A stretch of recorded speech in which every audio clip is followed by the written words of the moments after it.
In today's video, I'm going to go over the 4 best charger options for the M4 MacBook Air.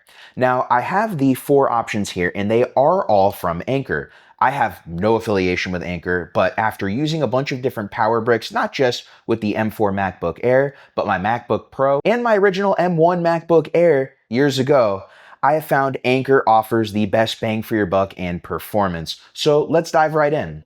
So the first charger I want to discuss is this 30-watt charger from Anker. So here we have it. All it does is 30 watts, and it's going to be the most basic out of all the chargers discussed today.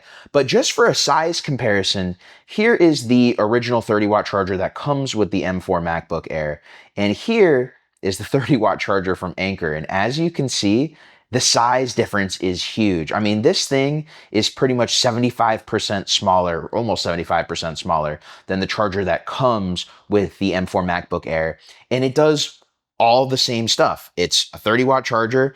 It will charge your computer in a few hours, but the size savings is huge. I've been bringing this with me on a daily basis, and this is now a charger I bring with me everywhere, because not only does it charge my M4 MacBook Air, but it charges my camera, the FX30 we're filming on right now, the Osmo Pocket we're filming on right here, my phone. This is pretty much the smallest charger I've ever had. The closest I've gotten here before, Anker had a 20-watt charger that was almost this small. It was actually a little bit bigger than this, and 20 watts, not 30 watts. So if you're looking for the smallest charger you can get for your M4 MacBook Air and other like-minded accessories that are USB-C and power delivery that can accept 30 watts or less, well, this is it. Now, of course, you can use this to charge something like a MacBook Pro. It's just going to take a lot longer, and some of the other chargers that I have right here are going to make a little bit more sense for a MacBook Pro.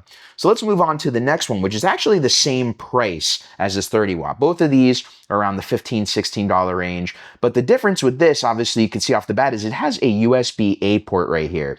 Now this is a 33 watt charger, where this port, the USB-C power delivery, does 20 watts, and then the bottom one can do up to 18 watts. Now, if you're using both of them together, you're gonna get the most wattage out of the USB-C and the least out of the USB-A, but you can only get a total of up to 33 watts out of this charger, but it is a little bit more versatile than this USB-C only 30-watt charger, just because you can charge 2 devices. But again, you can't charge out of 30 watts out of the USB-C here, so this is really more, you need the smallest device possible that can offer USB-C and USB-A charging. Now, the next device, which is a little bit bigger, but has a lot more power right here, this is a 65-watt charger from Anker. And as you can see, it is small. Now, not quite as small as this 30-watt right here. This is the big brother and the little brother.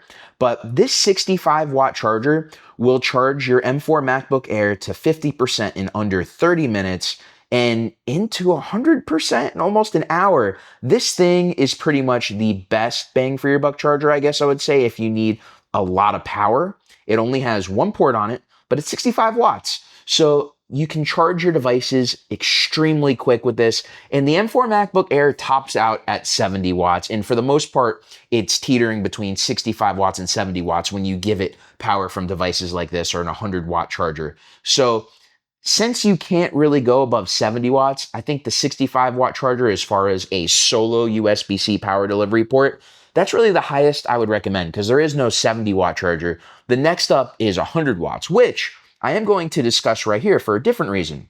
So here I have the 100-watt multiport charger from Anker. Now, this, kind of like this one, it's going to depend on what you're putting in it, other than you will get the full 100 watts if you use the right port. So just so you can see it up close, this is the charger. So we have 2 USB-Cs and a USB-A port. Now, luckily, there actually are icons on this that show you which port is for which, because on the very bottom port right here, the USB-C port on the bottom, that's meant for iPhones, meaning that you'll only get a maximum of 10 watts out of this bottom port. But the one above it, that is for laptops, and you can get a maximum of 100 watts out of this. Now, you don't need 100 watts in the M4 MacBook Air, especially because I just said it cannot accept 100 watts, but it can accept up to 70 watts. So the cool part about this is you got 10 watts from this port, and I believe you have 10 or 15 watts from this USB-A port up here. So just as I said with this charger right here, the more devices you have plugged into this charger, the less overall output you can get from the laptop charger. So you can get up to, I believe it was 75 watts out of the laptop charger, which is still more than you would need for the M4 MacBook Air, making this absolutely the most versatile, but the most expensive out of all the chargers discussed today. Where this one makes a lot of sense is if you need to charge multiple devices, yet you don't want to bring a bunch of different power delivery chargers. Because although this is much bigger than the 30 watt, let's bring it up to the Osmo Pocket right here, it's considerably larger than this little 30 watt one. And it does stick out of the wall a decent amount. So certain outlets, I've actually had issues with this one when I've had to go to the hospital where there's just looser outlets there. It sometimes falls out. At home, never had an issue. At hotels, never had an issue, but it is worth noting just because it is a little heavier than a normal little power delivery charger, but it's a lot more versatile. And so on the trips that I go on, this I bring with me on every single trip, and then I typically bring one small one like this just in case I need it. But because of how versatile this one is with all the different plugs, I can charge all of my accessories, especially some of my accessories that still haven't caught up to USB-C power delivery and maybe require me to have a lightning port or a micro USB port. I'll plug them into this. A lot of the times I actually put a multi-charger dongle into this USB-A port just for my other devices because a lot of them don't even use the full output that this provides, so I can charge multiple devices at once. Like I said, this is the most versatile. I think if you're bringing a bunch of equipment with you that all charges this way, this one makes the most sense. It routinely goes on sale, but it makes the most sense if you need all of these ports. If you're just going to stick to one port, I think it really comes down to these two.